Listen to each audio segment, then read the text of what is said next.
মির্চি নিবেদন গল্প gold mine. বইটির সত্ত্ব আনন্দ পাবলিশার্স প্রাইভেট লিমিটেড কর্তৃক সংরক্ষিত। শুনছেন সুনীল গঙ্গোপাধ্যায়ের লেখা উপন্যাস প্রথম আলোর দ্বিতীয় খণ্ড। আজ শুনবেন অষ্টম পর্ব। রঙ্গমঞ্চে যৌবন ক্ষণস্থায়ী। থিয়েটার করে অভিনেতা অভিনেত্রীরা কেউ বড়লোক হতে পারে না, মালিকদেরই ধন বৃদ্ধি হয়।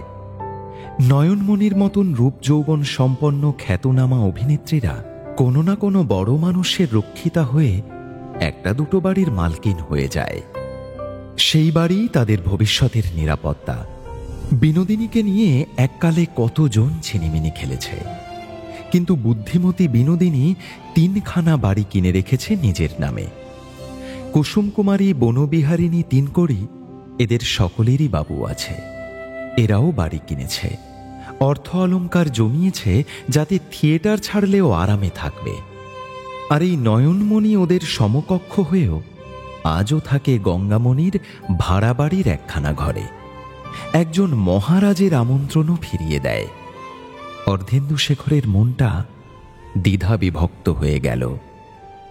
মনের এক অংশে তিনি তারিফ করতে লাগলেন নয়নমণির এই তেজস্বিতার। কত স্ত্রীলোক নিয়েই তো ঘাঁটাঘাঁটি করলাম এ জীবনে, এমনটি আগে কখনো দেখিনি। পাঁঠা ছাগলের যেমন স্বাভাবিক জীবন নেই, জন্ম থেকে বন্দিদশা, তেমনি মেয়েরাও বলি প্রদত্ত। পুরুষের ইচ্ছার অধীন তাদের থাকতেই হবে। থিয়েটারের মেয়েরা সবাই নষ্ট, তাদের বিয়ে হয় না। যতদিন যৌবন থাকে ততদিন তাঁতের মাকুর মতন এক পুরুষের আশ্রয় থেকে অন্য পুরুষের কাছে যেতে বাধ্য হয়। বুড়ি হয়ে গেলে হয় বাড়িওয়ালি। এই মেয়েটি তার ব্যতিক্রম, একে তো সম্মান করা উচিত। আবার তিনি ভাবলেন, এই জেদি মেয়েটা এক অসম্ভবের সঙ্গে প্রতিযোগিতায় মেতেছে। যে কোনো দিন ওর বিপদ ঘনিয়ে আসতে পারে। এখনকার সমাজে যা দেখা যাচ্ছে, একমাত্র উচ্চবিত্ত ব্রাহ্ম পরিবারের মেয়েরাই কিছুটা স্বাধীন। তুই সেরকম কোনো পরিবারে জন্মাসনি কেন? তোর জন্মের ঠিক নেই। এসেছিস থিয়েটারে ঘোমটা খুলে খ্যামটা নাচতে। এখানকার নিয়ম তোকে মানতে হবে না। যেসব ধনী উচ্ছৃঙ্খল যুবকদের তুই ফিরিয়ে দিচ্ছিস, তারা তোকে ছাড়বে কেন? একদিন কেউ হঠাৎ গুন্ডা দিয়ে পাকড়াও করে নিয়ে যাবে, আটকে রাখবে কোনো বাগান বাড়িতে। তার মনে পড়ে ছোট হরি ওরফে কাত্যায়নী নামে একটি অভিনেত্রীর কথা। অর্ধেন্দুশেখর তখন মিনার ভাই ছিলেন। নতুন নতুন এসেছিল ছোট হরি। তার বড় দেমাক ছিল। একদিন সাজঘরে একটা ছোঁড়া ঢুকে পড়ে বেলেল্লাপনা করছিল। কাত্যায়নী রাগের মাথায় তার গালে কষিয়ে দিল সপাটে এক চড়। সে ছোঁড়া ছিল শেঠদের বাড়ির ছেলে। সে এই অপমান মুখ বুজে সহ্য করবে কেন? একদিন থিয়েটারের পর ছোট হরি রাত করে বাড়ি ফিরছে। কোথা থেকে দুটো লোক ছুটে এসে তার মুখে জোর করে কি যেন মাখিয়ে দিয়ে গেল, কোনো সাংঘাতিক অ্যাসিড। মুখখানা পুড়ে বিভৎস দগদগে হয়ে গেল ছোট হরি। সে মুখের দিকে আর তাকানো যায় না। তার থিয়েটারের জীবনও শেষ। কথাটা মনে করেই আঁতকে উঠলেন অর্ধেন্দুশেখর। নয়নমণির যদি সেরকম কিছু হয়, এছাড়া এমারেল্ড থিয়েটারকে চাঙ্গা করার জন্য ত্রিপুরার মহারাজের কাছে নয়নমণির যাওয়া দরকার।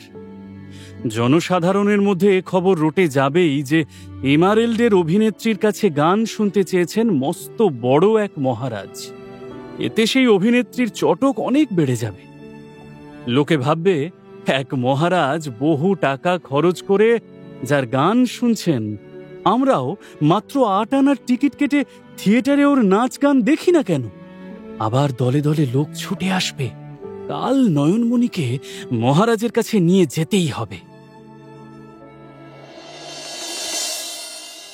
বাড়িতে ফিরে নয়নমণি সব কথা খুলে বলল গঙ্গামণিকে।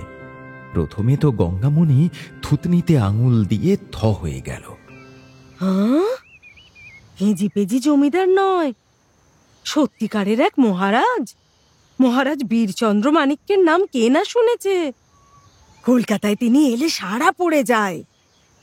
থিয়েটারের ধরাচুড়ো পড়া রাজা ছাড়া আমি তো সচক্ষে এমন জলজ্যান্ত রাজাকে দেখিনি। তিনি এত্তেলা দিয়েছেন, তাও তুই যাবি না? কত সোনা দানা দেবেন তার ঠিক নেই। সাহেব পাড়ায় একটা বাড়িও দান করে দিতে পারেন। কেন যাবি না রে? হ্যালা, আমায় একটু বুঝিয়ে বল না, কেন যেতে চাস না?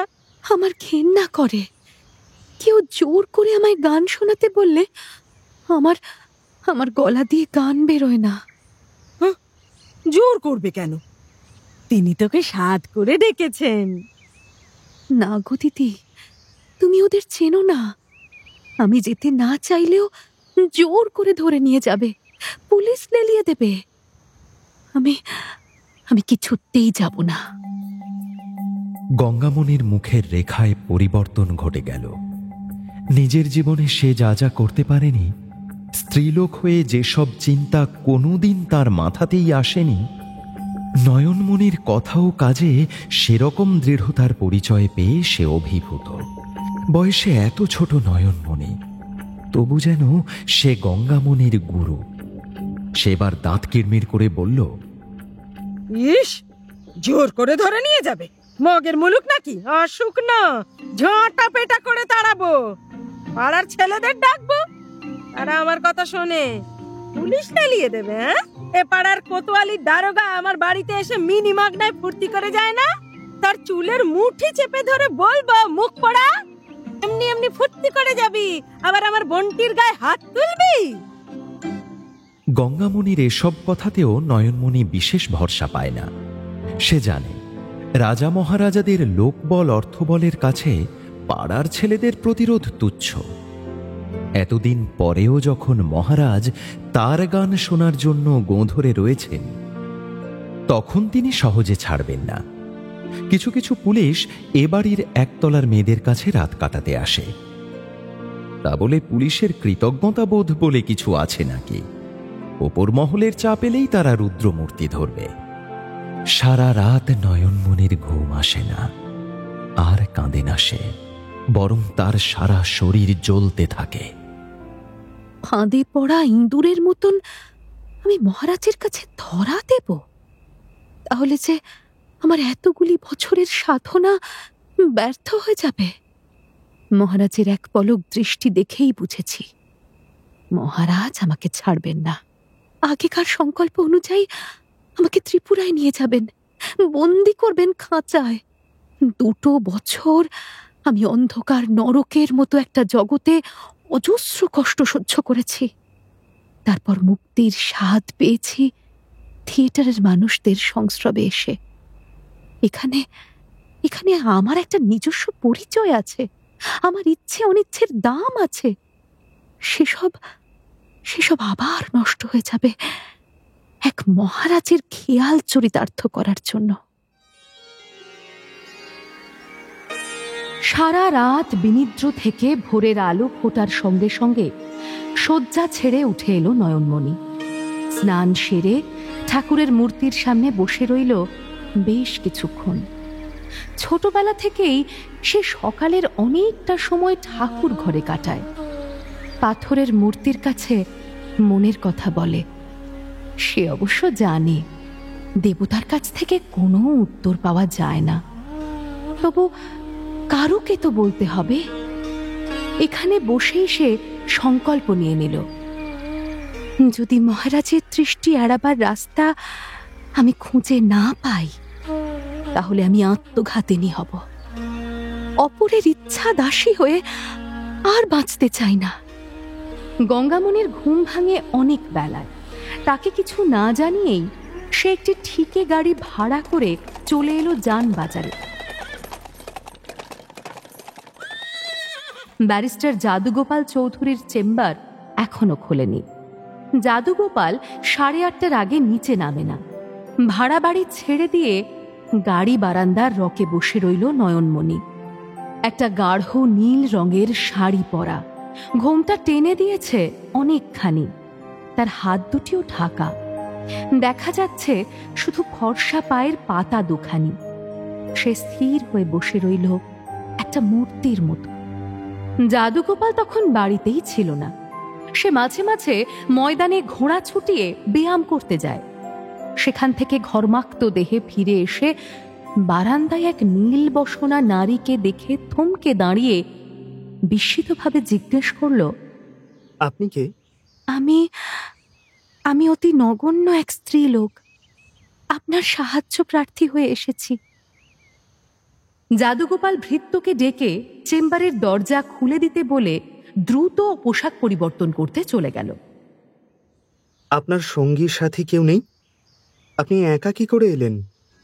জাদুগোপালের মক্কেলদের মধ্যে নারীরাও থাকে, কিন্তু তার অভিজ্ঞতায় সে দেখেছে মেয়েরা নিজেদের কথা ঠিক গুছিয়ে বলতে পারে না। বিধবা কিংবা স্বামী পরিত্যক্তা মহিলারা অনেকভাবে বঞ্চিত হয়, কিন্তু উকিল ব্যারিস্টারদের কাছে নয়নমণি ঘোমটা খুলে বলল, আপনি আমায় আগে দেখেছেন, হয়তো আপনার স্মরণ নেই। আমি একাই এসেছি। আপনি প্রসিদ্ধ আইনজীবী, একটি ব্যাপারে আপনার পরামর্শ নিতে এসেছি। আপনার ফি যথাসাধ্য দেবার চেষ্টা করব। ভূমিসুতা, তোমাকে সেই যে একদিন বলেছিলাম আমার স্মৃতিশক্তি খুব প্রখর, আমি মানুষের মুখ ভুলি না। তাছাড়া এর মধ্যে দুবার আমি সস্ত্রীক তোমার অভিনয় দেখে এসেছি, তোমাকে মনে থাকবে না কেন? তোমার তো বেশ খ্যাতি হয়েছে। আচ্ছা, কি ব্যাপার বলো তো? কোনো গোলমাল হয়েছে থিয়েটারে? নয়নমণি পরিষ্কার ভাষায় সম্পূর্ণ ঘটনাটা শুনিয়ে দিল। মহারাজ বীরচন্দ্র মাণিক্যের গৃহে সে যে কিছুকালের জন্য দাসী ছিল সে কথাও গোপন করল না। সব শুনে জাদুগোপাল বলল, শুধু দুটি ব্যাপার এখনো পরিষ্কার হয়নি। একজন মহারাজের আমন্ত্রণ পেলে সব নটনটিদেরই ধন্য হবার কথা, তোমার আপত্তি কিসের জন্য? একজন মহারাজের ইচ্ছে হয়েছে, আর আমার তাকে তার বাড়ি গিয়ে গান শোনাবার কোনো ইচ্ছে নেই। আমি নগণ্য মানুষ হলেও আমার ইচ্ছের কোনো দান থাকবে না। ইচ্ছের লড়াই? এক রাজা বনাম এক নটি, অনেকটা রূপকথার মতন শুনতে লাগছে। শুধু এই? অন্য কোনো কারণ নেই? তোমার স্বামী, তোমার বোধহয় বিবাহ হয়নি। আচ্ছা, তোমাদের তো কোনো না কোনো রক্ষক পুরুষ থাকে, সে আপত্তি করেছে? আমার সেরকম কেউ নেই। কেন নেই? আমার দুর্ভাগ্য, মনের মানুষ এখনো পাইনি। যারা শুধু টাকা দেখায় তাদের কাছে যেতে আমার ঘৃণা করে। আপনি আমাকে বলুন, আমার কি আত্মরক্ষা করার কোনো উপায় আছে? জাদুগোপালের ভুরু কুঞ্চিত হল। বিলেতে থাকবার সময় একটা ছোট গোষ্ঠীর সঙ্গে তার পরিচয় হয়েছিল, যারা কার্ল মার্কস নামে এক জার্মান অর্থনীতিবিদ ও দার্শনিকের চিন্তাধারায় বিশ্বাসী। তারা সেই চিন্তার চর্চা করে, সারা বিশ্বে এক শ্রেণীহীন সাম্যবাদী সমাজ স্থাপনের স্বপ্ন দেখে। তাদের সংস্পর্শে এসে জাদুগোপালের মনেও সামন্ততন্ত্র সম্পর্কে বিরাগ জন্মে গেছে। সে বলল, ত্রিপুরার রাজা কলকাতায় এসে জোর জুলুম ফলাবার কে? এটা ব্রিটিশ রাজত্ব, এখানে আইন শৃঙ্খলা আছে। আইনের চোখে একজন রাজা আর একজন সাধারণ মানুষ সবাই সমান। তুমি কোথাও যেতে না চাইলে কেউ তোমায় ধরে নিয়ে যেতে পারবে না, আইন তাকে শাস্তি দেবে। আইন কখন শাস্তি দেয়? অপরাধের আগে না পরে? কেউ যদি খুন করতে চায়, খুনের আগে কি আইন তাকে শাস্তি দেয়? মহারাজ যদি আমায় জোর করে ধরে নিয়ে গিয়ে ত্রিপুরায় পাঠিয়ে দেন, তারপরেও কি আইন আমাকে বাঁচাতে পারবে? সেরকম সম্ভাবনা আছে নাকি?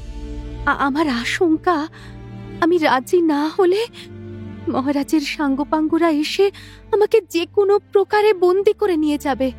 জাদুগোপাল চুপ করে চিন্তা করতে লাগলো। নয়নমণি ব্যাকুল ভাবে বলল, মহারাজের প্রাসাদে যাবার বদলে আমি জেলখানায় যেতেও রাজি আছি। আপনি সেই ব্যবস্থাই করুন। ওই অপদার্থ রাজাটা যদি তোমার গায়ে হাত ছোঁয়াতে আসে, আমি ওকেই জেল খাটাবো। ভূমিসুতা, তুমি একটা কাজ করতে পারবে? কয়েকটা দিন তুমি আমার বাড়িতে থাকো। আমার স্ত্রীর সঙ্গে তোমার পরিচয় করিয়ে দিচ্ছি, তিনি তোমাকে আশ্রয় দেবেন। আপনার আপনার বাড়িতে? আমি আমি থিয়েটারের মেয়ে। সবাই আমাদের নষ্ট পতিত বলে জানে। কোনো ভদ্র বাড়ির অন্তর্মহলে তো প্রবেশের অধিকার নেই আমাদের। এ আপনি কি বলছেন? মেয়েরা কি একা নষ্ট হতে পারে, না পতিতা হয়? যেসব পুরুষ ওদের ওই পথে ঠেলে দেয় তারা দিব্যি ভদ্র সেজে থাকে। ওসব আমার জানতে বাকি নেই। বিলেতে থিয়েটারের অভিনেতা অভিনেত্রীদের বলে শিল্পী। তাদের আর কোনো জাত ধর্ম থাকে না। অনেক ভদ্র বাড়িতেই তাদের সাদরে নিমন্ত্রণ হয়। ভূমিসুতা, তুমি থাকো আমার বাড়িতে। আমি আজকালের মধ্যেই ওই মহারাজের সঙ্গে যোগাযোগ করে তাকে চরম ধাঁতানি দেব। আপনি আমাকে ভূমিসুতা বলে ডাকবেন না। আমি নয়নমণি। ভূমিসুতা মরে গেছে। জাদুগোপাল নয়নমণিকে নিয়ে গেল ভিতর মহলে।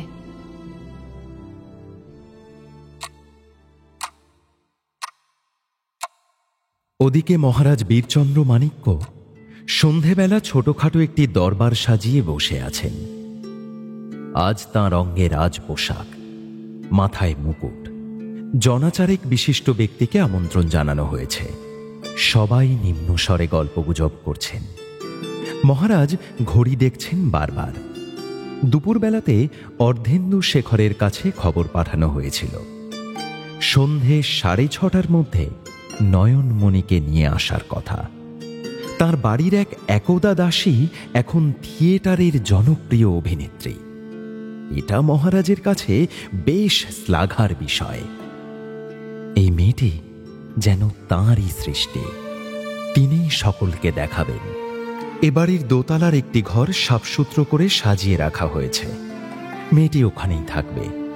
প্রায় 7টার সময় এক ভগ্ন দূত এসে দুঃসংবাদ জানালো যে নয়নমণিকে কোথাও খুঁজে পাওয়া যাচ্ছে না। সে পালিয়েছে। আজ তাকে এখানে পৌঁছে দেওয়ার কোনো উপায় নেই। খবরটি শুনে মহারাজের বদনমণ্ডলে ক্রোধের বদলে বিস্ময় ও বিষাদ ফুটে উঠল। তিনি মহিমকে জিজ্ঞেস করলেন, আসবে না? পালিয়েছে কেন? মহিম কোনো উত্তর দিতে পারল না। মহারাজ আপন মনে বললেন, আমি তার গান শুনতে চেয়েছি।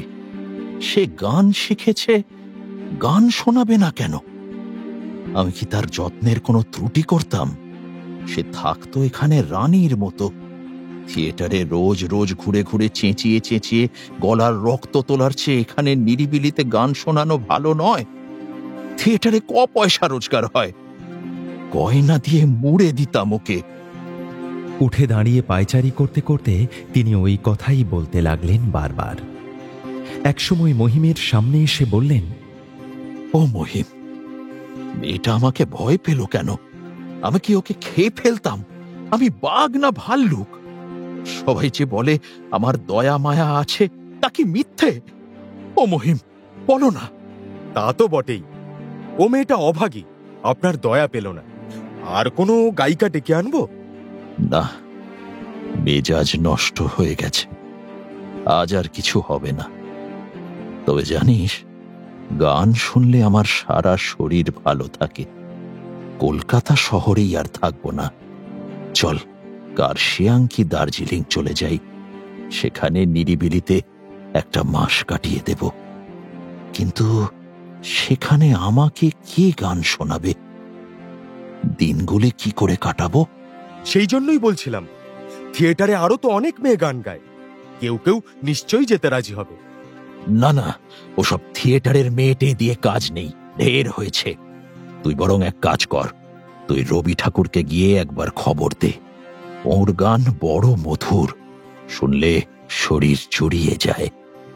রবিবাবুকে গিয়ে বলবি, উনি যদি আমাদের সঙ্গে কার্শিয়াং দার্জিলিং যান, আমি বড় প্রীত হব। হ্যাঁ, এই ভালো।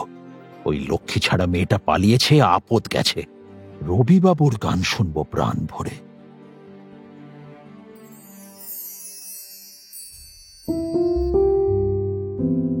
পত্রপত্রিকায় যাকে দুরন্ত ঝঞ্ঝা আখ্যা দেওয়া হয়েছে, সেই স্বামী বিবেকানন্দ কিন্তু বেশ মুশকিলে পড়ে গিয়েছিলেন। জনপ্রিয়তা ও খ্যাতির কিছু কিছু বিড়ম্বনা তো থাকেই, তা বোঝা যায়। কিন্তু এই তরুণ সন্ন্যাসীটি বুঝতে পারেননি যে তাঁর এই জনপ্রিয়তাকে কাজে লাগাবার জন্য এক শ্রেণীর ব্যবসায়ী তাঁকে কুক্ষিগত করে ফেলবে। শিকাগোর বিশ্ব ধর্ম সম্মেলনের শুধু উদ্বোধনী ভাষণে নয়, আরো অনেকগুলি আলোচনা চক্রে প্রমাণিত হয়ে গিয়েছিল যে স্বামী বিবেকানন্দের বক্তৃতায় এক দারুণ আকর্ষণী শক্তি আছে। যেসব সভায় অনেক বক্তা, সেসব সভায় বিবেকানন্দের ডাক পড়ে সবচেয়ে বেশি।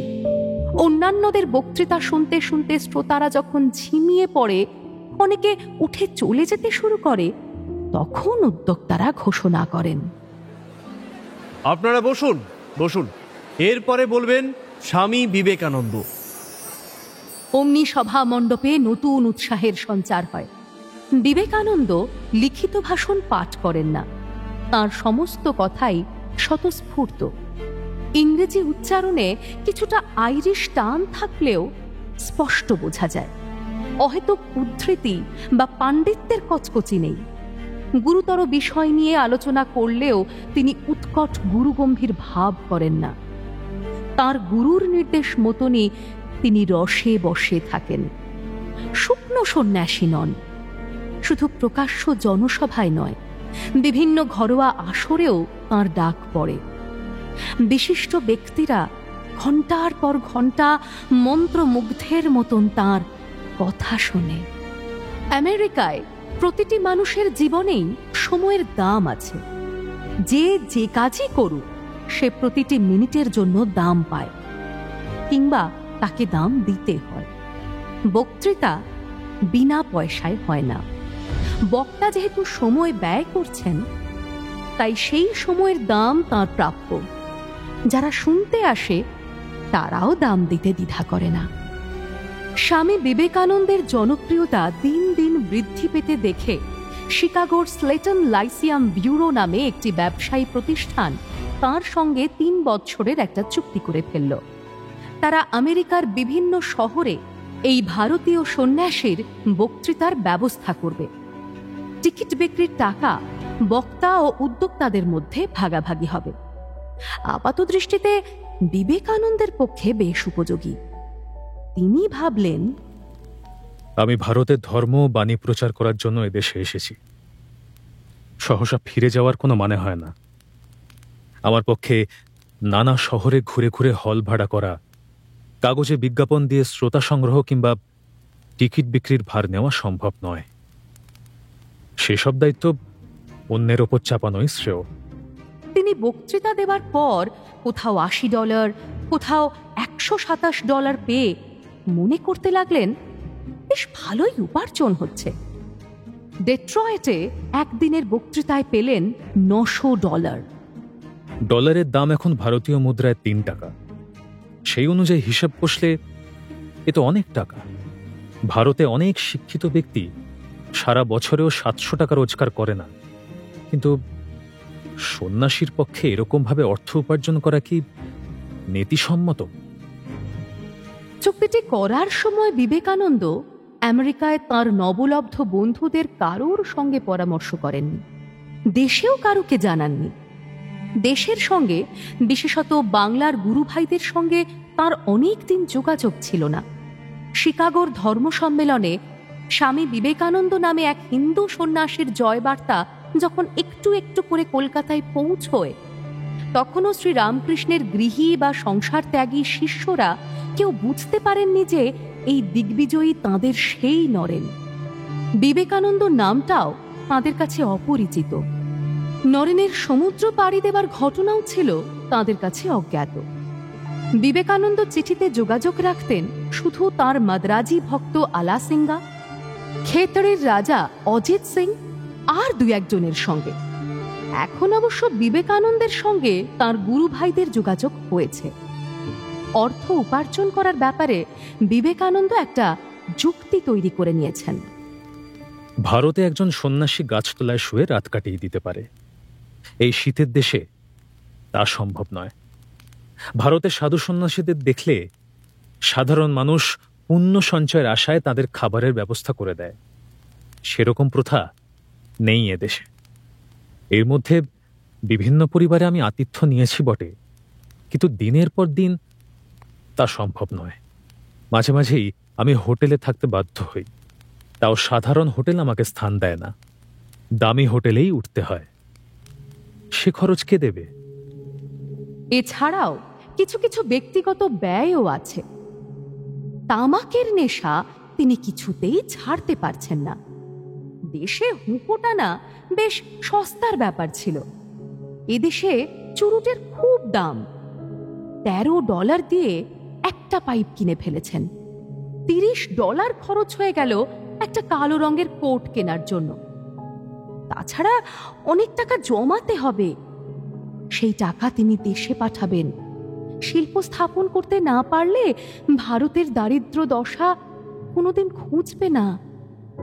তিনি এদেশীয় বন্ধুদের বললেন, আমি এদেশে এসেছি দেশ দেখতে নয়, তামাশা দেখতে নয়, নাম করতে নয়, আমার দেশের দরিদ্র মানুষদের জন্য উপায় দেখতে। মনে মনে তিনি দেশে গিয়ে মানুষের সেবার জন্য প্রতিষ্ঠান গড়ার কথাও ভাবছিলেন। তার জন্য অর্থের প্রয়োজন। কিন্তু 2-1 মাস যেতে না যেতেই বিবেকানন্দ বুঝলেন, ওই রকম একটা চুক্তির জালে আবদ্ধ হওয়া মারাত্মক ভুল হয়েছে। এদেশের ব্যবসায়ীরা ধর্ম বোঝে না, মানুষের সেবা কার্য নিয়ে মাথা ঘামায় না। তারা বোঝে শুধু মুনাফা। আর বিবেকানন্দের মতন একজন বিদেশি, অসংসারী, অনভিজ্ঞ মানুষকে ঠকিয়ে অতিরিক্ত লাভ করাও তাদের পক্ষে সহজ। বিবেকানন্দকে তারা চরকির মতো ঘোরাতে লাগলো, এক শহর থেকে আরেক শহরে। দিনের পর দিন বক্তৃতা দিতে দিতে তিনি ক্লান্ত, বিধ্বস্ত হতে লাগলেন। কিন্তু তাতে পকেট ভরতে লাগলো ওই ব্যবসায়ী প্রতিষ্ঠানেরই। একসময় তিনি টের পেয়েও গেলেন যে তিনি প্রতারিত হচ্ছেন। প্রশংসা ও নিন্দে দুটোই বাড়ার ফলে তাঁকে নিয়ে যত বিতর্ক জমছে, ততই তাঁর সম্পর্কে লোকের কৌতূহল বাড়ছে। দলে দলে লোক ছুটে আসছে তাঁর বক্তৃতা শুনতে। এক জায়গায় টিকিট বিক্রি হলো $2500, তার থেকে স্বয়ং বক্তা পেলেন মাত্র $200। অথচ এই চুক্তির জাল ছিন্ন করে বেরিয়ে আসার কোনো উপায় নেই। তাহলে আমাকে অসম্ভব ক্ষতিপূরণ দিতে হবে। 3 বছর ধরে যদি আমাকে এরকম পরাধীনভাবে বক্তৃতা দিয়ে ছুটে বেড়াতে হয়, তাহলে আমার যে আর কিছুই অবশিষ্ট থাকবে না। তাঁর জীবনের শক্তি অপরিমিত হলেও এত পরিশ্রম সহ্য হয় না। মাঝে মাঝে অসুস্থ হয়ে পড়েন, কিন্তু চুক্তিবদ্ধ বলে বক্তৃতা দিয়েই যেতে হবে। আমেরিকায় বিবেকানন্দের নাম সঠিকভাবে উচ্চারণ করতে প্রায় কেউই পারে না। তাদের ধারণা এই লোকটির নাম হচ্ছে বিব এবং এর পদবী কানন্দ। এরা মিস্টার কানন্দ বলে ডাকে। বিবেকানন্দ অনেকবার বোঝাবার চেষ্টা করে হাল ছেড়ে দিয়েছেন। ব্যবসায়ী প্রতিষ্ঠানটি মাঝে মাঝেই ইচ্ছে করে কোনো খনি বা কলকারখানার নিকটবর্তী অঞ্চলে বক্তৃতার ব্যবস্থা করে। এরা প্রাচ্যদেশীয় কোনো মানুষ দেখেইনি। মাথায় পাগড়ি পরা একটি অদ্ভুত প্রাণী দেখার জন্যই এরা দলে দলে এসে টিকিট কাটে। এদের সামনে কোনো গুরুত্বপূর্ণ প্রসঙ্গ উত্থাপন করাই যায় না।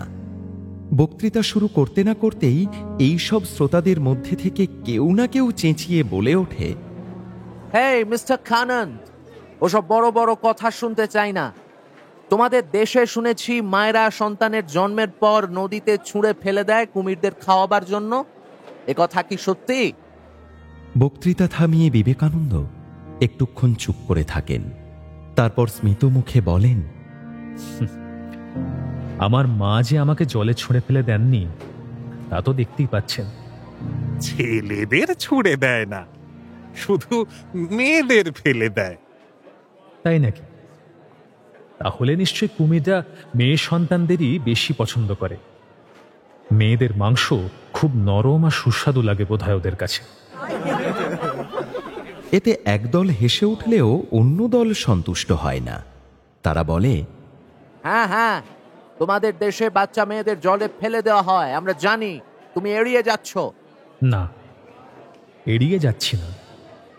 আমি ভাবছি সব মেয়ে যদি কুমিরের পেটে যায় তাহলে পুরুষ সন্তানরা জন্মায় কি করে?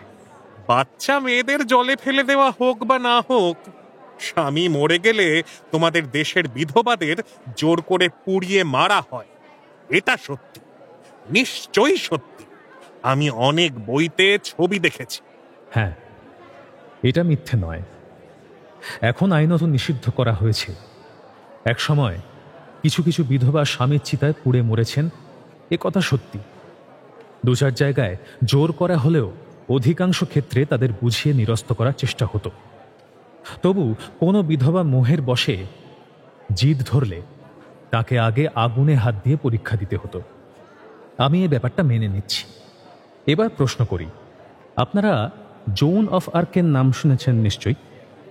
এই তো মাত্র সেদিন ফরাসি দেশে তাকে জীবন্ত পুড়িয়ে মারা হয়েছিল, তাই না? এরা কেউই জোন অফ আর্কের নাম শোনেনি, তাই চুপ করে যায়।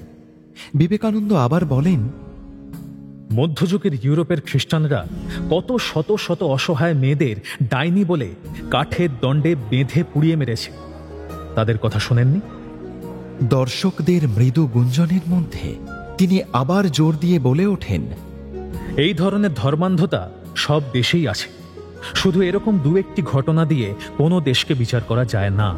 একজন ফরাসি বা ইংরেজকে দেখলেই কেউ এখন জোন অফ আর্কের কথা জিজ্ঞেস করে না। একজন ভারতীয়কে দেখলেই বা কেন সতীদাহের প্রসঙ্গ তোলা হবে?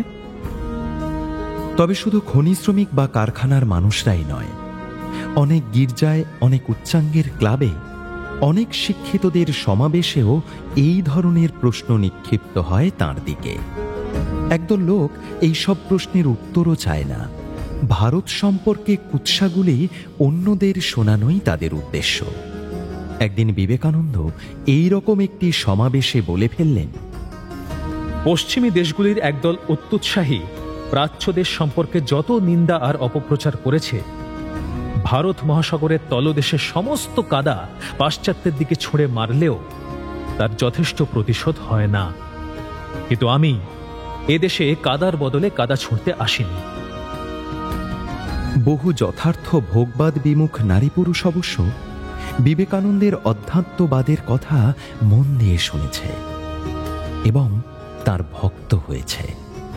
ভক্তের সংখ্যা বাড়লে শত্রুর সংখ্যাও বাড়ে। শিকাগোর ধর্মসভায় অন্য যেসব ভারতীয় যোগ দিতে এসেছিলেন তাঁরাও বিভিন্ন জায়গায় বক্তৃতা দিয়েছেন এবং শ্রোতাও পেয়েছেন, কিন্তু বিবেকানন্দের মতো এমন স্পষ্ট বক্তা নন তাঁরা। তাঁরা উচ্চাঙ্গের কথা বলেছেন বটে, কিন্তু বিবেকানন্দের মতন এমন মতবিরোধ সৃষ্টি করেননি, এমনভাবে মিশনারিদের সঙ্গে জ্বালা ধরাননি। বিবেকানন্দ পত্রপত্রিকায় সবচেয়ে বেশি আলোচ্য। আমেরিকার সব গির্জায় তাঁর বিরুদ্ধে বিষোদ্গার চলছে। এ সবই জনপ্রিয়তা বৃদ্ধি করে এবং তাতে অন্য বক্তাদের ঈর্ষান্বিত হয়ে ওঠাও অস্বাভাবিক নয়। তাছাড়া বিবেকানন্দ বক্তৃতা দিয়ে অর্থ উপার্জন করছেন অনেক। প্রতাপ মজুমদার প্রথম দিকে বিবেকানন্দের প্রতি স্নেহ প্রদর্শন করেছিলেন, পরে বিবেকানন্দকে নিয়ে এতটা বাড়াবাড়ি তাঁর ঠিক সহ্য হল না। তিনি তার কাছাকাছি মানুষদের বলে বেড়াতে লাগলেন যে, ও ছেলেটা তো গায়ে মানে না আপনি মোড়ল। ওর কথাগুলো সমস্ত ভারতীয় হিন্দু মনোভাবের প্রতিফলন হতে পারে না, কারণ হিন্দু সমাজের পক্ষ থেকে ওকে প্রতিনিধি করে পাঠানো হয়নি। ও একটা ভুঁইফোড়। প্রতাপ মজুমদার দেশে ফিরে যাবার পর সেখানকার 2-1টি পত্রপত্রিকায় বিবেকানন্দ সম্পর্কে কটু কথা প্রকাশিত হতে লাগল। নরেন দত্ত নামে একটি ছোকরা ব্রাহ্মদের থিয়েটারে গান গাইত, ওর আবার ধর্মীয় নেতা হবার যোগ্যতা হলো কি করে? কেশবচন্দ্র সেনও থিয়েটারে অভিনয় করেছেন, তাঁর ধর্মগুরু হতে কোনো আপত্তি ওঠেনি। সে কথা এরা মনে রাখলেন না। বিবেকানন্দ সম্পর্কে আরও বলাবলি হতে লাগলো যে, সন্ন্যাসীর ভেগ ধরে সে আমেরিকায় ব্যভিচারী হয়েছে, সর্বদা চুরুট ফোঁকে, পানাহারের কোনো বাজ বিচার নেই, অখাদ্য কুখাদ্য খায়, নারী ঘটিত দুর্বলতাও আছে। এসব খবর বিবেকানন্দের কাছে এসে পৌঁছায়। তিনি প্রতিবাদ করতে চান না, কিন্তু ব্যথিত হন। তার মনে পড়ে বৃদ্ধা মায়ের কথা। মা শত আপত্তি সত্ত্বেও ছেলেকে ব্রহ্মচারী হতে দিয়েছেন। এই জ্যেষ্ঠ সন্তানটির প্রতি তার অনেক আশা ভরসা। এখন যদি মা শোনেন যে সেই ছেলে দূর বিদেশে গিয়ে অনাচারী হয়েছে, তাহলে তিনি কষ্ট পাবেন। মা কি বিশ্বাস করবেন শেষ পর্যন্ত?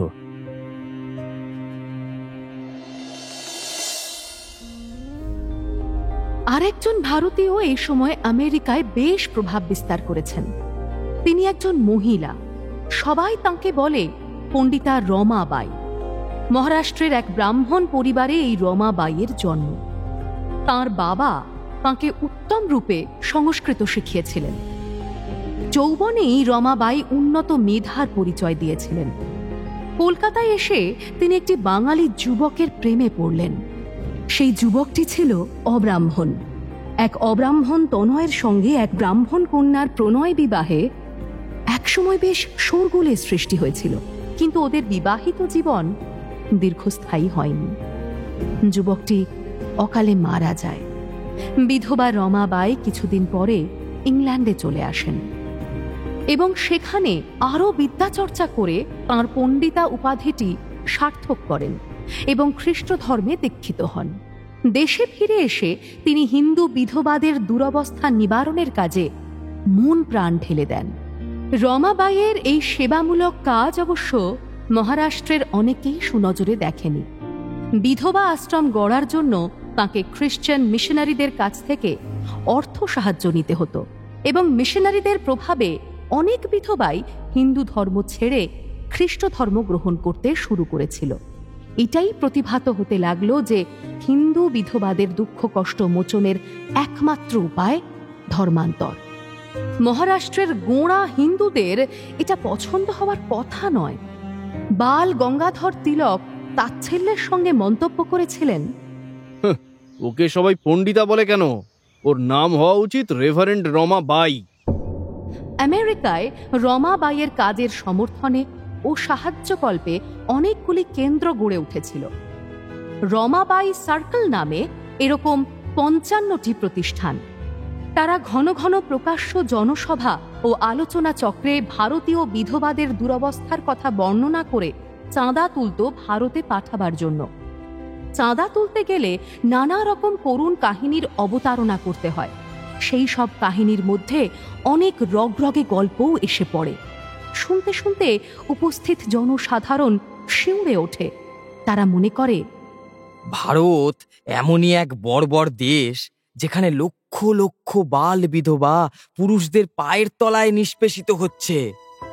বিবেকানন্দর বক্তৃতার আসরে কিছু লোক কুমিরের মুখে শিশু বিসর্জন, সতীদাহ ইত্যাদি বিষয়ের সঙ্গে সঙ্গে বিধবাদের প্রতি অত্যাচারের প্রসঙ্গও তোলে। তারা বলে, এগুলো তো মিথ্যে হতে পারে না। বিবেকানন্দর স্বদেশবাসীরাই তো এইসব কথা বলেছে।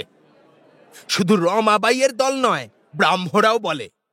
বিদেশে এসে স্বদেশের নানা দুর্বলতার কথাই শুধু তুলে ধরা বিবেকানন্দর ঘোর অপছন্দ। তিনি বলেন, নিজের দেশের কিছু কিছু কুৎসিত রীতিনীতির কথা স্বীকার করতে আমার লজ্জা নেই। সেই সঙ্গে পাশ্চাত্য দেশগুলিতেও তো কত খারাপ প্রথা আছে, তাও বলা হবে না কেন? যিশুর নামে করুণার বাণী যারা প্রচার করে, সেই খ্রিস্টানরা বর্বর শক্তি দিয়ে এক একটা দেশকে পদানত করেনি? ধর্মের নামে বারবার রক্তগঙ্গা বইয়ে দেয়নি? এই খ্রিস্টানরাই বিজ্ঞানের অগ্রগতিতে বাধা দেয়নি? গ্যালিলিওকে বন্দী করেছিল কারা? এরাই ভারতে মদ আর চীনে আফিংয়ের প্রচলন করায়নি ব্যবসার স্বার্থে? আমেরিকানরা ধনমদে মত্ত হয়ে চূড়ান্ত নীতিহীনতার পরিচয় দেয়। তারাই আবার অন্য দেশে ধর্মান্ধতা ও কুসংস্কারের নিন্দা করে কোন মুখে? বিবেকানন্দ এক এক সময় তীব্র ভাষায় বলে উঠেছেন, হ্যাঁ, আমাদের দেশে ধর্মান্ধতা আছে, কুসংস্কার আছে। আমরা যখন ধর্মান্ধ হই, আমরা জগন্নাথ দেবের বিরাট রথের চাকার সামনে লাফিয়ে পড়ে নিজেরাই নিষ্পেষিত হই, নিজেদের গলায় ছুরি দিই কিংবা কণ্টক শয্যায় শুই। আর তোমরা যখন ধর্মান্ধ হও, তখন তোমরা অপরের গলায় ছুরি চালাও। অন্যদের আগুনে পোড়াও, তাদের জন্য কণ্টক শয্যা তৈরি করো, নিজেদের চামড়া তোমরা সাবধানে বাঁচিয়ে চলো। বিধবাদের প্রসঙ্গেও বলি যে হ্যাঁ, বহুকাল ধরে ভারতের বিধবাদের ওপর অত্যাচার করা হয়েছে, তা মিথ্যে নয়, কিন্তু তা বলে অতিরঞ্জন আমি সহ্য করব না। অবস্থা কি কিছু পাল্টায়নি? আইন অনুযায়ী বিধবাদের ব্যক্তিগত সম্পত্তি থাকতে কোনো বাধা নেই। অন্য উত্তরাধিকারী না থাকলে স্বামীর সম্পত্তিতেও তাদের জীবনসত্ত্ব থাকে। সমাজে উঁচু শ্রেণীতে বিধবাদের বিয়ে হয় না, কারণ সেখানে পুরুষদের সংখ্যা বেশি, পুরুষের ক্ষমতাও বেশি। কিন্তু নিম্ন স্তরে বিধবাদের আকছার বিয়ে হয়। এখন ঈশ্বরচন্দ্র বিদ্যাসাগরের চেষ্টায় বিধবা বিবাহ কি সারা দেশেই আইনসম্মত হয়নি? উঁচু নিচু যে কোনো স্তরের বিধবাদেরই আবার বিয়ে হতে পারে। বিধবাদের অবস্থা বর্ণনা করার সময় এসব কথাই বা বলা হবে না কেন? এখন থেকে রমাবাই চক্রের সঙ্গে বিবেকানন্দর বিরোধ শুরু হয়ে গেল। বিধবাদের অবস্থা যদি অতটা ভয়াবহ বা বিভৎস মনে না হয়, তাহলেই চাঁদা কম ওঠে। সুতরাং তারা ভাবে, ওই বিবেকানন্দ নামের উটকো লোকটা, ভারতে যার নাম কেউ কোনোদিনও শোনেনি, ওর মুখ বন্ধ করা দরকার। বিবেকানন্দর বিরুদ্ধে অপপ্রচার বাড়তে বাড়তে চূড়ান্ত জায়গায় পৌঁছল। এমনও বলা হলো যে ওই লোকটা একটা বোহেমিয়ান, আত্মসংযম বলতে ওর কিচ্ছু নেই। শ্রীমতী ব্যাগলি শিকাগোর এক বিশিষ্ট পরিবারের কর্ত্রী। তিনি বিবেকানন্দকে কিছুদিন আশ্রয় দিয়েছিলেন। বিবেকানন্দ এমনই দুশ্চরিত্র যে ও বাড়ির একটি যুবতী চাকরানী ওর অত্যাচারে পালিয়ে যেতে বাধ্য হয়। শ্রীমতী ব্যাগলি অবশ্য এই অভিযোগ শুনে আকাশ থেকে পড়েছিলেন। একাধিক চিঠিতে তিনি স্পষ্ট জানিয়ে দিলেন যে ওই অভিযোগ সম্পূর্ণ মিথ্যে তো বটেই। বিবেকানন্দের মতো এমন উন্নত চরিত্রের মানুষ আর আমি দেখিনি। আমাদের দাসদাসীরা কেউ কোনোদিনও আমাদের ছেড়ে যায়নি। অভিযোগকারীরা যে তরুণীর নাম করেছে, ওই নামে কারুকে আমি চিনি না। ওরকম কোনো দাসীও আমাদের বাড়িতে কখনো কাজ করেনি। আসলে অর্থই যত অনর্থের মূল। মিশনারিরাও যে বিবেকানন্দের ওপর খড়গহস্ত হয়েছিল, তার কারণ তাদেরও চাঁদা কমে যাচ্ছিল হু হু করে। বিবেকানন্দর বক্তৃতা শুনে অনেকেরই ধারণা হচ্ছিল যে দেশে এমন উচ্চধর্মীয় ভাব আছে, সে দেশের মানুষকে ধর্মান্তরিত করার জন্য মিশনারি পাঠাবার কি দরকার? চাঁদার পরিমাণ 1 বছরে কমে গিয়েছিল প্রায় 1.5 কোটি টাকা।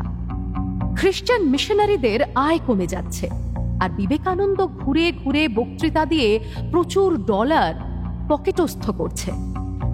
লোকটাকে প্রাণে মারলেও যেন গায়ের ঝাল মেটে না। একজন সন্ন্যাসীকে বাতিল করার শ্রেষ্ঠ উপায় তার চরিত্র হনন। পাদ্রীরা বিভিন্ন পরিবারে বেনামি চিঠি পাঠাতে লাগলো। খবরদার, ওই দুশ্চরিত্র লোকটাকে তোমাদের বাড়িতে স্থান দিও না।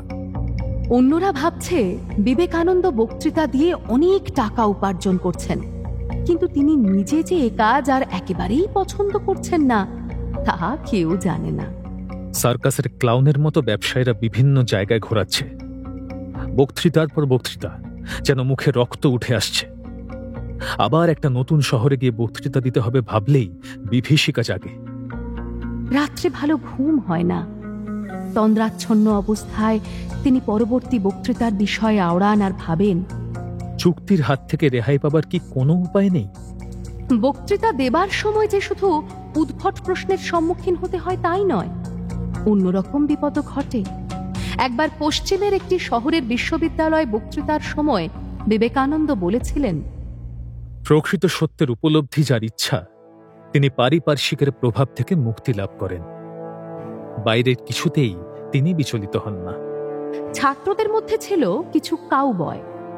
তারা ওই কথা শুনতে শুনতে বলল, বটে, তাই নাকি? পরীক্ষা করার জন্য তারা বিবেকানন্দকে নিজেদের মঞ্চে নিয়ে গেল বক্তৃতা দেওয়ার জন্য। একটা মস্ত বড় কাঠের টব উল্টে দিয়ে বলল, মশাই, এটার ওপর দাঁড়িয়ে আপনার ওইসব বড় বড় ভাবের কথা শোনাতে পারবেন? বিবেকানন্দ দেখলেন আপত্তি করে লাভ নেই। মোগলের হাতে পড়লে যেমন একসঙ্গে বসে খানা খেতেই হয়, সেই রকমই কোমর বন্ধে পিস্তল ঝোলানো কাউবয়দের কথা অগ্রাহ্য করা চলে না। কাঠটার ওপর উঠে দাঁড়ালে সেটা ঠকঠক করে নড়ে। এই অবস্থায় মনোসংযোগ করে কথা বলা যায় না। বিবেকানন্দ বুঝেছিলেন যে এই দুর্দান্ত প্রকৃতির ছেলেগুলি আমাকে আরও কিছু বিপদে ফেলার চেষ্টা করবে। বক্তৃতা শোনার জন্য এরা পয়সা দিয়েছে, তা উসুল না করে ছাড়বে না। তিনি দু পা ফাঁক করে দাঁড়িয়ে শুরু করলেন ভাষণ। হঠাৎ দুম করে একটা শব্দ হলো। তার কানের পাশ দিয়ে একটি পিস্তলের গুলি বেরিয়ে গেল। বিবেকানন্দ বিচলিত হবার কোনো লক্ষণ দেখালেন না। মনে মনে বললেন, এরা যদি আমাকে মেরে ফেলতে চাইতো তাহলে একটি গুলি যথেষ্ট ছিল। কাউবয়দের হাতের টিপ অব্যর্থ। ভয় দেখানোই এদের উদ্দেশ্য। ভয় পাওয়া মানেই পরাজয়। কিছুদিন আগে রবার্ট ইঙ্গারসল নামে এক প্রসিদ্ধ বক্তার সঙ্গে বিবেকানন্দের আলাপ হয়েছিল। ইঙ্গারসল প্রচণ্ড নাস্তিক এবং মানুষের মন থেকে ধর্মের নামে নানাবিধ সংস্কার দূর করাই তাঁর জীবনের ব্রত। তাঁর এই ধরনের বক্তব্য প্রচার করতে গিয়ে বহুবার তাঁকে বিপদের সম্মুখীন হতে হয়েছে। কিন্তু তিনি আমেরিকান। এদেশের বুকে দাঁড়িয়ে তিনি মানুষের চিন্তার স্বাধীনতা ও মতামত প্রকাশের দাবি করতে পারেন সদর্পে। বিদেশি হয়ে বিবেকানন্দ কখনো কখনো আমেরিকানদের জীবনযাত্রা পদ্ধতির সমালোচনা করেন শুনে তিনি চিন্তিত হয়ে বলেছিলেন, স্বামীজি, আপনি একটু সাবধানে থাকবেন। 50 বছর আগে হলে আপনাকে এরা ফাঁসি কাঠে ঝুলিয়ে দিত কিংবা পুড়িয়ে মারত। এখনো অনেক জায়গায় লিঞ্চিং হয়। অশ্বেত কায়দের দক্ষিণাঞ্চলে পাথর ছুঁড়ে মারে যখন তখন। আমি আপনার মতন ধর্মোদ্দেশী নই। যীশুখ্রিস্টকেও আমি বিশেষ শ্রদ্ধা করি। আমাকে এরা মারবে কেন? গুলির পরেও মুখের একটি রেখাও কুঞ্চিত হল না। বিবেকানন্দ সেই বেপরোয়া কাউবয়দের সমাবেশে ভাষণ চালিয়ে যেতে লাগলেন। বক্তব্যকে তিনি সাধারণ পর্যায়ে নামিয়ে আনলেন না। তিনি বলতে লাগলেন উচ্চ মার্গের জীবন দর্শনের কথা। এরা কেউ বুঝুক বা না বুঝুক, আমি বিচ্যুত হব না আমার কেন্দ্র থেকে। আরো কয়েকবার বিকট শব্দে গুলি ছুটে গেল তাঁর মাথার দুপাশ দিয়ে। শেষের দিকে তিনি যেন সে শব্দ আর শুনতেই পেলেন না। গুরুর নাম স্মরণ করে একাগ্র হয়ে রইলেন তিনি। বক্তৃতা শেষ হবার পর সেই যুবকরা পিস্তল খাপে গুঁজে ছুটে এলো এই হিন্দু স্বামীজির সঙ্গে করমর্দন করার জন্য। প্রকৃত সাহসীর তারা সম্মান দিতে জানে। তাদের সঙ্গে হাত মেলাতে মেলাতে বিবেকানন্দ মৃদু হাস্য করতে লাগলেন। আর কত পরীক্ষা দিতে হবে? রবিকে আবার জমিদারির কাজ তদারকির জন্য শিলাইদহে যেতে হবে। তার উদ্যোগ আয়োজন চলছে। তার স্ত্রী সঙ্গে যেতে চেয়েছিলেন, কিন্তু তাকে না নিয়ে যাওয়াই সাব্যস্ত হয়েছে। মৃণালিনী আবার সন্তান সম্ভবা। তার গর্ভে রবির পঞ্চম সন্তান। রথি ধরে বসে আছে, সে এবার বাবার সঙ্গে যাবেই। রথির যদিও খুব ইচ্ছে ছিল দার্জিলিং বেড়ানোর। বিবি দিদির কাছে দার্জিলিং এর অনেক গল্প শুনেছি। আমি পাহাড়ে যেতে চাই, কিন্তু বাবা মশাইকে তো শিলাইদহে যেতে হবে। সেখানে বজরায় থাকতে খুব মজা হবে। সকালবেলা রবি খাজাঞ্চিখানায় বসে শিলাইদহ প্রতিশরের খাজনাপত্র আদায়ের হিসেব বুঝে নিচ্ছেন। এমন সময় এক ভৃত্য এসে খবর দিল, আগে মহিম ঠাকুর নামে এক ব্যক্তি আপনার দর্শনার্থী। কাজ ফেলে রবি ব্যস্ত হয়ে চলে এলেন বৈঠকখানায়। রবিকে দেখে উঠে দাঁড়িয়ে দুহাত তুলে নমস্কার জানিয়ে মহিম বলল, নমস্কার রবিবাবু, আমি মহারাজ বীরচন্দ্র মানিক্যের দূত হয়ে এসেছি। মহারাজ এখনো কলকাতায় আছেন? শুনেছিলাম যেন তিনি ফিরে গেছেন ত্রিপুরায়। আসলে মহারাজ বেশ অসুস্থ হয়ে পড়েছিলেন, তাই ফেরা হয়নি। এখন ডাক্তাররা পরামর্শ দিয়েছেন কোনো স্বাস্থ্যকর স্থানে বায়ু পরিবর্তনের জন্য। ত্রিপুরার রাজকার্যের কিছু জটিলতাও আছে, সেখানে গেলে তিনি আবার উত্তেজিত হয়ে পড়বেন। চিকিৎসকরা সেটাও চান না। তাই কিছুদিনের জন্য মহারাজকে কার্শিয়াং নিয়ে গিয়ে রাখা হবে ঠিক হয়েছে। কার্শিয়াং অতি উত্তম জায়গা, সেখানকার শোভার কোনো তুলনা হয় না। আসলে মহারাজের আন্তরিক অভিপ্রায় এই যাত্রায় আপনি যদি তার সঙ্গী হন। মহারাজ বারবার বলেন রবীন্দ্রবাবুর গান শুনলে তার মস্তিষ্ক জুড়িয়ে যায়। রেলের কামরা রিজার্ভ করা আছে, আপনার কোনো অসুবিধা হবে না। মহারাজ আমাকে বিশেষ স্নেহ করেন, সেজন্য আমি ধন্য বোধ করি। এমন আমন্ত্রণ আমার পক্ষে পরম সৌভাগ্যের ব্যাপার। কিন্তু আমাকে যে পূর্ববঙ্গে যেতে হবে সব ঠিক হয়ে আছে। মহারাজ আরও জানিয়েছেন যে সমগ্র বৈষ্ণব পদাবলীর একটি সংকলন প্রস্তুত করার জন্য যে প্রস্তাব উঠেছিল, ওখানে বসে তিনি সেই আলোচনা পাকাপাকি সেরে ফেলতে চান। একটি উন্নত ধরনের বাংলা প্রেস স্থাপনের খুব ইচ্ছে তার। এ বিষয়েও আপনার পরামর্শ দরকার। রবি একটুক্ষণ চুপ করে থেকে দ্রুত চিন্তা করতে লাগলেন। জমিদারি তো রয়েইছে, তার কাজ পরেও করা যায়। বৈষ্ণব পদাবলীর একটি সংকলন প্রকাশের শখ আমার অনেক দিনের। এর প্রকাশনা ব্যয়বহুল। মহারাজের সাহায্য পেলে অনেক সুবিধে হবে। একটি উন্নত আধুনিক বাংলা প্রেসেরও বিশেষ প্রয়োজনীয়তা আছে। মহারাজ চান আমার সমগ্র রচনাবলীর একটি শোভন সংস্করণ ছাপা হোক, কিন্তু শিলাইদহ যাত্রা বাতিল করতে গেলে পিতার অনুমতি নিতে হবে। তিনি অনুমতি দেবেন কিনা তাতে সন্দেহ আছে। রবি জানে জমিদারির কাজে অবহেলা প্রদর্শন করলে দেবেন্দ্রনাথ বিরক্ত হন। এই কারণেই তিনি জ্যোতিরিন্দ্রনাথের সব ক্ষমতা কেড়ে নিয়েছেন। একমাত্র উপায় আছে বড় দাদা দ্বিজেন্দ্রনাথের কাছে আর্জি পেশ করা। তিনি যদি রবির বদলে তার পুত্র দীপেন্দ্রনাথকে পাঠিয়ে দেন, তাহলেই সব সমস্যার সমাধান হয়। মহিমকে বসিয়ে রেখে রবি দ্রুত উঠে এলেন বড় দাদার মহলে। সাদা ও কালো রঙের চকমেলানো পাথরের বারান্দায় একটি তাকিয়ায় হেলান দিয়ে আধশোয়া হয়ে আছেন দ্বিজেন্দ্রনাথ। কার্পেট বা মাদুর পাতা নেই, খালি ঠান্ডা মেঝেই তার পছন্দ। তিনি গরম সহ্য করতে পারেন না বলে বাড়িতে অধিকাংশ সময়ই গায়ে জামা রাখেন না, শুধু ধুতি পরা। মাথার চুল অবিন্যস্ত, হাতে আলবোলার নল। তার সামনে ছড়ানো 3খানা বই ও অনেক কাগজপত্র। আপন ভোলাই মানুষটি সবসময় লেখা কিংবা পড়া নিয়েই থাকেন, তবে কোনো একটা বিষয়ে মনোসংযোগ করতে পারেন না। একটা বই খানিক পড়তে পড়তে শুরু করেন আর একটা বই। একটা লেখা অসমাপ্ত রেখে বসে যান অন্য লেখায়। তার লেখা ছাপা হলো কিংবা কেউ পড়ল কিনা তা নিয়েও তার মাথা ব্যথা নেই। কখনো বাতাসে তার লেখা কাগজ উড়ে যায় অনেক দূরে।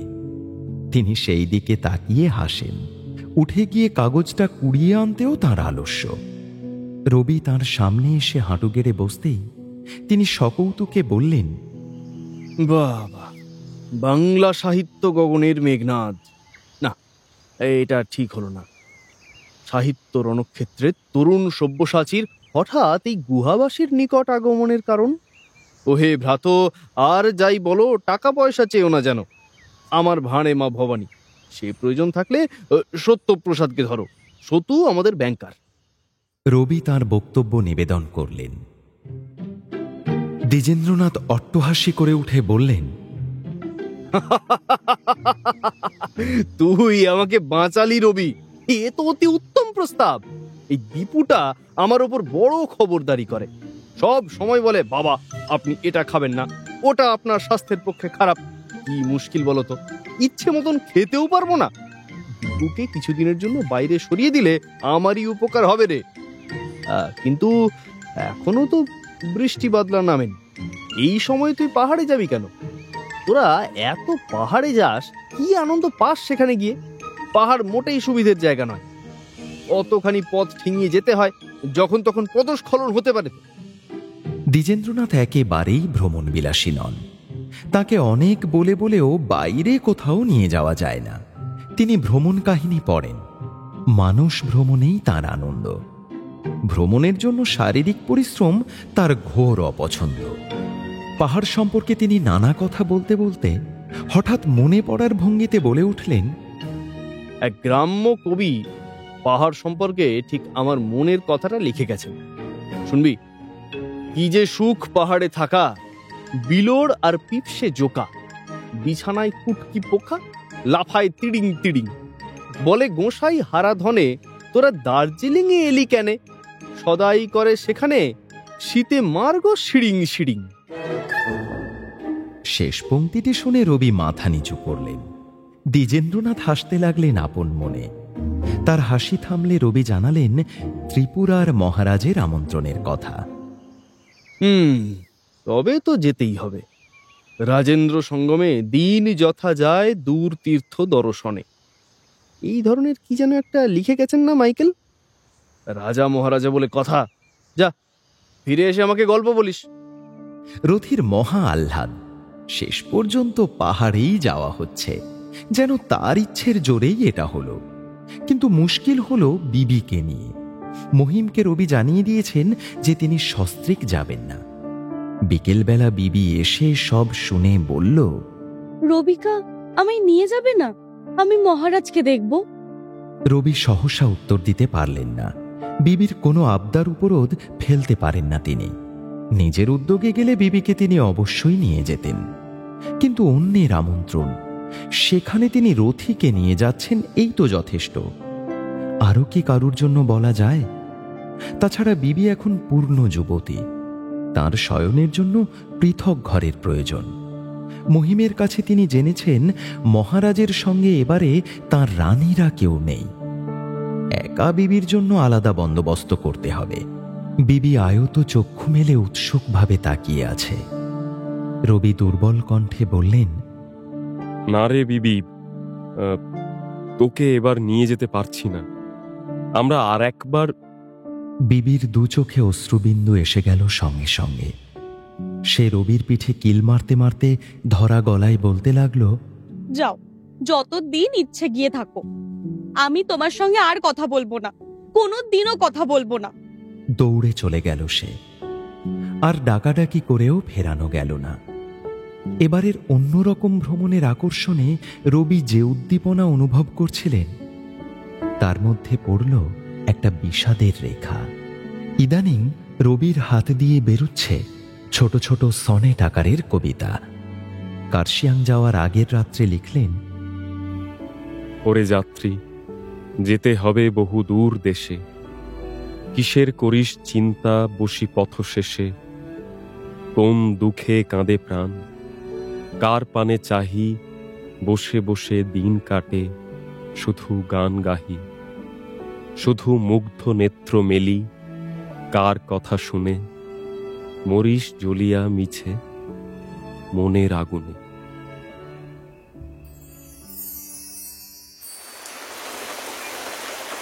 কার্শিয়াংয়ে এবার আগে আগে শীত পড়ে গেছে জব্বর, সেই সঙ্গে অবিশ্রান্ত বৃষ্টি। বাড়ি থেকে বেরোবার উপায় নেই, ঘরের মধ্যেই আগুন জ্বেলে বসতে হয়।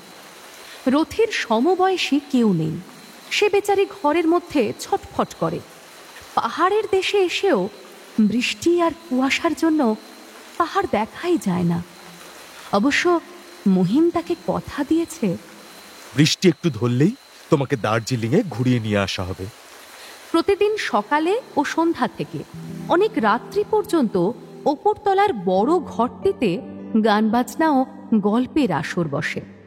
মহারাজের ব্যবহার খুবই স্বাভাবিক ও আন্তরিক, তবু তাঁর সামনে রবি কিছুতেই সহজ হতে পারে না। রাজতন্ত্র সম্পর্কে রবির মনে যেন একটা রোম্যান্টিক মোহ আছে। চোখের সামনে যিনি বসে আছেন, তাঁকেই রবি দেখেন ইতিহাস ও রূপকথা মিশ্রিত এক আদর্শ রাজা হিসেবে। যে রাজা স্বার্থশূন্য, দেশপ্রেমিক, প্রজার মঙ্গলের জন্য নিবেদিত প্রাণ, আবার তিনি কাব্য, শিল্প, সঙ্গীতের পৃষ্ঠপোষক। বীরচন্দ্র মাণিক্যের চরিত্রে এরকম কিছু কিছু গুণ আছে অবশ্যই, কিন্তু আমার কল্পনায় যে মহান রাজাকে দেখতে পাই, সেই রাজা আর এই বাস্তবের মানুষটি এক হতে পারেন না। গান গাওয়ার ব্যাপারে রবির কোনো সংকোচ নেই। বড় বড় সভা সমিতিতে, কংগ্রেসের অধিবেশনেও তিনি গান করেন, কিন্তু মহারাজের সামনে গান গাইতে বসলেই তিনি কেমন যেন আড়ষ্ট হয়ে যান, যেন বিশাল এক রাজ দরবারে তিনি সভা গায়ক। আকবরের দরবারে তানসেন, এরকম ভাবলেই সংকোচ এসে যায়। মহারাজের মতন এমন মুগ্ধ শ্রোতা অবশ্য খুবই দুর্লভ। কার্শিয়াংয়ে এসে তিনি আরো অসুস্থ হয়ে পড়েছেন। এই ভিজে আবহাওয়া তার সহ্য হচ্ছে না, কিন্তু রোগের কষ্টের কোনো চিহ্ন তার মুখে ফোটে না। তামাক খেতে খেতে সোজা হয়ে বসে তিনি একাগ্র হয়ে গান শোনেন। এক এক সময় তামাক টানতেও ভুলে যান। গানের প্রতিটি শব্দ তিনি বুঝে নিতে চান বলে একই গান গাইতে বলেন বারবার। উচ্ছল করো হে আজি আনন্দ রাতি, বিকশিয়া তোমার আনন্দ মুখ ভাতি। সভা মাঝে তুমি আজ বিরাজ হে রাজ রাজ, আনন্দে রেখেছি তব সিংহাসন পাতি। রবিবাবু, কাল যে গানটি গেয়েছিলেন মধুর রূপে বিরাজ হে বিশ্বরাজ, তাতে বলেছিলেন বিশ্বরাজ, আর এই গানটিতে আছে রাজ রাজ। এই দুয়ের মধ্যে তফাৎ আছে কি কিছু? না, অর্থ একই, তবে একই শব্দ বারবার ব্যবহার না করে ভিন্ন শব্দ বসালে ভালো লাগে। আর একটি গান গেয়েছিলেন, আজি রাজ আসনে তোমারে বসাইব হৃদয় মাঝারে, তাতেও আছে তোমারে বিশ্বরাজ, অন্তরে রাখিব তোমার ভিতরেই এ অভিমান। এখানে আবার বিশ্বরাজ রয়েছে। রবি চমৎকৃত হলেন, মনে মনে ভাবলেন, মহারাজ এত খুঁটিয়ে শোনেন এবং পদগুলি মুখস্থ রাখেন, এমন শ্রোতা পাওয়া যাবে কোথায়? আরও একটা ব্যাপার খেয়াল হওয়ায় ঈষৎ লজ্জা বোধ করলেন রবি। মহারাজের সামনে গান গাইতে বসলেই সেই সব গানই মনে আসে যার মধ্যে রাজা শব্দটি আছে। গানে গানে অনেক রাত হয়ে যায়। অসুস্থ মহারাজকে বিশ্রাম নেবার জন্য তাড়া দেয় মহিম। মহারাজ তা গ্রাহ্য না করে মহিমের গায়ে চাপড় মেরে বলেন, তুই থাম, কদিন বাঁচব ঠিক নেই। এরকম সঙ্গীত সুধা পান না করে গেলে জীবনটাই ব্যর্থ হবে। মহিম তখন রবিকে ইঙ্গিত করে গান থামাবার জন্য। রবি এবং রথির স্থান হয়েছে নিচের একটি প্রশস্ত ঘরে। রাত্রে আসর ভঙ্গ হবার পর মহারাজ রবিকে সিঁড়ি পর্যন্ত এগিয়ে দিতে আসেন। তাতে রবির বড় অস্বস্তি হয়। মহারাজ, আপনি অসুস্থ শরীর নিয়ে আবার এতটা আসছেন কেন? আপনি আসবেন না। রবিবাবু, পাছে অলসতা এসে কর্তব্যে ত্রুটি ঘটায়, আমি সেই ভয় করি। আমায় বাধা দেবেন না। সকালের আসরে গানের বদলে হয় বৈষ্ণব শাস্ত্রের আলোচনা। এ বিষয়ে রাধারমণের জ্ঞান অসামান্য। পদাবলী সংকলনটিতে কোন কোন পদকর্তাদের রচনা নেওয়া হবে এবং বইটি কত বড় হবে তা ঠিক হয়ে গেছে। মহারাজ বলেছেন, এই বইয়ের জন্য প্রকাশক খোঁজার দরকার নেই, আমিই দেব 1 লক্ষ মুদ্রা। ছাপাখানার জন্য মেশিনপত্র কেনার খরচও দেব। কিন্তু আগে একটি বাড়ি দেখতে হবে, উপযুক্ত কোনো ব্যক্তিকে ম্যানেজার করা দরকার। এই সব আলোচনা হতে হতে মহারাজ হঠাৎ একদিন জ্ঞান হারিয়ে ঢলে পড়লেন। স্থানীয় একজন চিকিৎসক এসে কিছুক্ষণের চেষ্টায় তার জ্ঞান ফেরালেন বটে, কিন্তু দেখা গেল যে মহারাজের শরীর এমনই দুর্বল যে তিনি আর হাঁটতে পারছেন না। এই অবস্থায় আর কার্শিয়াংয়ে থাকা মোটেই সঙ্গত নয়। অসুস্থ মহারাজকে নিয়ে উদ্বিগ্ন মুখে সবাই ফিরে এলো কলকাতায়। মহারাজের জীবনী শক্তি অদম্য। কলকাতার বড় ডাক্তারদের ওষুধ খেয়ে আবার চাঙ্গা হয়ে উঠলেন তিনি। কুমার রাধা কিশোর তাঁকে ত্রিপুরায় চলে আসার জন্য তার পাঠালেন, কিন্তু মহারাজ এখনই ত্রিপুরায় ফিরে যেতে চান না। তিনি ডেকে পাঠালেন কুমার সমরেন্দ্রকে। কার্শিয়াংয়ে থাকার সময় রাজর্ষি উপন্যাস ও বিসর্জন নাটক সম্পর্কে কথা হয়েছে অনেকবার। রবি বিসর্জনের কিছু অংশ পাঠ করেও শুনিয়েছেন। তাঁর সুললিত কণ্ঠে সেই পাঠ শুনে মহারাজ বলেছিলেন, আপনাদের ঠাকুর বাড়িতে অনেক নাটকের অভিনয় হয় শুনেছি। আমাদের ত্রিপুরার এই কাহিনীটির অভিনয় একবার হতে পারে না? মহারাজের কথাটা মনে রেখেই কলকাতায় ফিরে রবি ঠিক করলেন, বিসর্জন একবার মঞ্চস্থ করে মহারাজকে দেখানো উচিত। বাড়ির ছেলেমেয়েরা সবাই রাজি। দুই ভ্রাতুষ্পুত্র গগন ও অবন বেশ ছবি আঁকে। ওরা মঞ্চের সাজসজ্জা বানাতে লেগে গেল। মহড়া দিতে শুরু করে রবি নিজে নিলেন রঘুপতির ভূমিকা। তার আগে অবশ্য বিবির মান ভাঙাতে হলো। বিবি জেদ ধরে বসেছিল সেই নাটকে অংশগ্রহণ করবে না। কিন্তু বিবি না থাকলে নেপথ্যে হারমোনিয়াম বাজাবে কে? বিবির আঙুলে জাদু আছে, তাঁর স্পর্শে হারমোনিয়াম যেন কথা বলে। আগে একবার বিসর্জন পালা অভিনীত হয়েছিল, পাঠ অনেকেরই মুখস্থ আছে। আরেকবার ঝালিয়ে নিতে বেশি দিন লাগলো না। ঠাকুর বাড়িতে প্রায় কিছু না কিছু নাটক হয়, মঞ্চ একটা তৈরি থাকে। অভিনয়ের তারিখ ঘোষণা করতে তাই দেরি হলো না।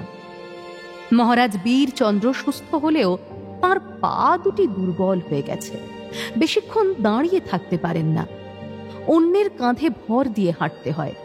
কিন্তু আজ তাকে জোড়াসাঁকোর ঠাকুর বাড়িতে যেতে হবে রাজকীয় মর্যাদায়। বাইরের লোকদের তিনি কোনো রকম শারীরিক অক্ষমতা দেখাতে চান না। একটা রোজউডের ছড়ি কিনে আনা হলো, যার ওপরটা হাতির দাঁত দিয়ে বাঁধানো।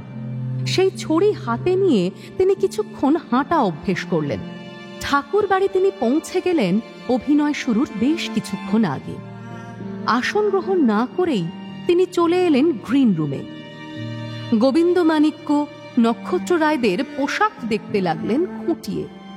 ঠাকুর বাড়ির নাটকে পোশাকের তেমন বাহুল্য থাকে না। রাজা রাজরারাও সাধারণ পোশাক পরে, কিন্তু এবারে কস্টিউম ড্রামা হচ্ছে। মহড়ার সময় মহিম এসে পোশাক সম্পর্কে পরামর্শ দিয়ে গেছে।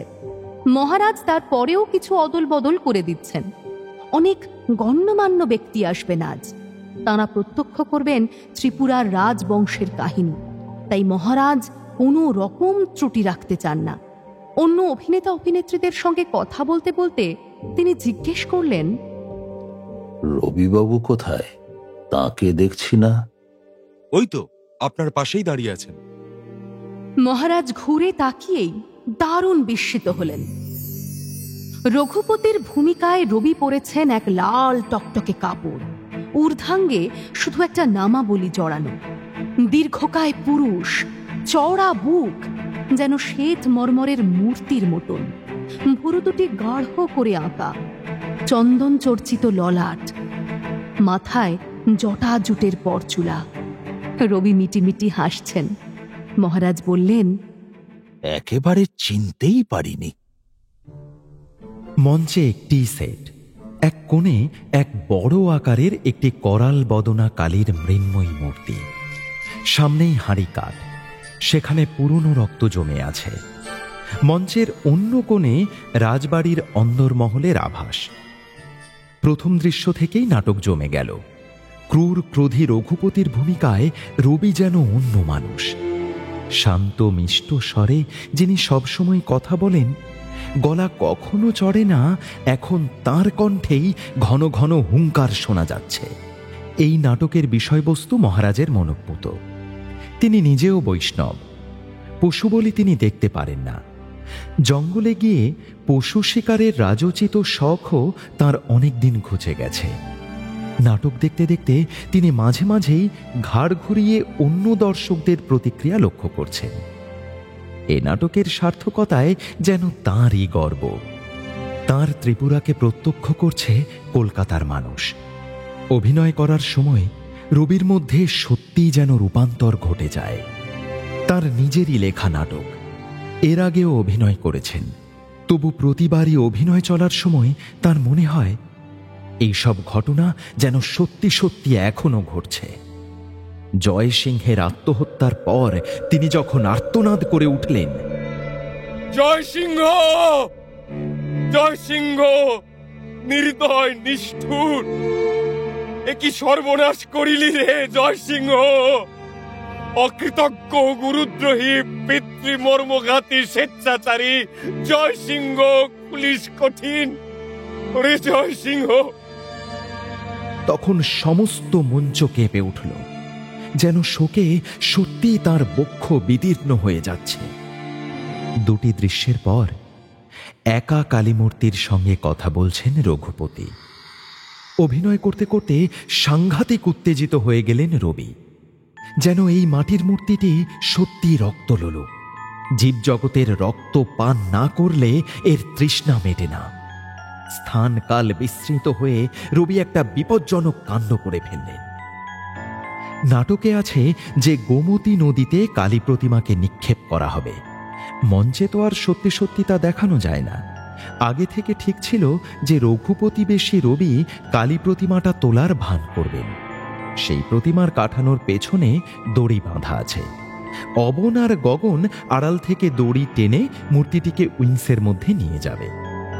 সংলাপ বলতে বলতে রবি সে কথা ভুলে গেলেন। ফিরায় রাক্ষসী পিশাচি, শুনিতে কি পাস? আছে কর্ণ, জানিস কি করেছিস? কার রক্ত করেছিস পান? কোন পুণ্য জীবনের? দুহাতে মূর্তিটা ধরে নাড়া দিতে লাগলেন রবি। তারপর বললেন, কার কাছে কাঁদিতেছি? আমার কাছে? তবে তবে দূর দূর দূর দূর করে দাও হৃদয় দলনী পাষাণী রে। লঘু হোক জগতের বক্ষ, লঘু হোক। বলতে বলতেই অত বড় মূর্তিটাকে তুলে নিলেন শূন্যে। দর্শকরা সবাই ভয়ের শব্দ করে উঠল। রবি এমনিতেই বেশ বলশালী পুরুষ। এখন তার শরীরে যেন অসুরের শক্তি এসেছে। মূর্তিটা নিয়ে ঘুরতে লাগলেন সারা মঞ্চ। তারপর একদিকে উইংসের কোণে সেটাকে ছুঁড়ে চুরমার করে দিতে গেলেন। যেন শুধু রঘুপতি নয়, কালী মূর্তির প্রতি রবির নিজস্ব যে বিরাগ আছে সেটাই এখন প্রবলভাবে ফুটে উঠেছে। শূন্যে উঁচু করে ছুঁড়তে গিয়ে রবি দেখলেন সেই উইংসের পাশে হারমোনিয়াম নিয়ে বসে আছে বিবি। সে বিস্ময়ে ভরা চোখ নিয়ে চেয়ে আছে রবি কাকার দিকে। ওই মূর্তিটা আছড়ে পড়লে বিবির আর বাঁচার আশা থাকবে না। কি হবে এবার? রবি কি অভিনয় করতে গিয়ে উত্তেজনার বশে বিবিকে আঘাত করে ফেলবেন? এই বিসর্জন নাটক দেখে মহারাজেরই বা কেমন লাগলো? ঠাকুরবাড়ির এই নাটক দেখে মহারাজ এক বিরাট সিদ্ধান্ত নিয়ে বসলেন। কি সেই সিদ্ধান্ত?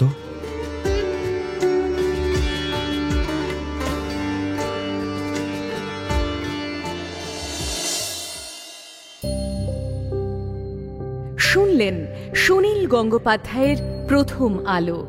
আজ শুনলেন অষ্টম পর্ব।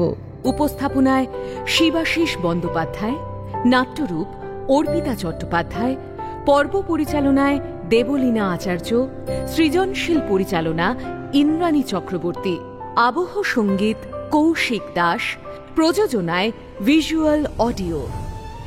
গল্প পাঠে স্পন্দন দাস এবং দেবশ্রী মুখার্জি, অর্ধেন্দু শেখর, কার্তিক ঘোষ, গঙ্গা শ্রাবণী মুখার্জি, নয়নমণি দেবশ্রী মুখার্জি, জাদুগোপাল ভিকি দাস, মহারাজ ইন্দ্রনীল ভাদুরী, মহিম শুভায়ন রায়, বিবেকানন্দ প্রসূন দাস, তিলক সৌম্য চ্যাটার্জি, রবি সৌমেন চক্রবর্তী, রথি শ্রুতি রয় আচার্য, বিবি সুস্মিতা সর্দার এবং অন্যান্য শিল্পীরা।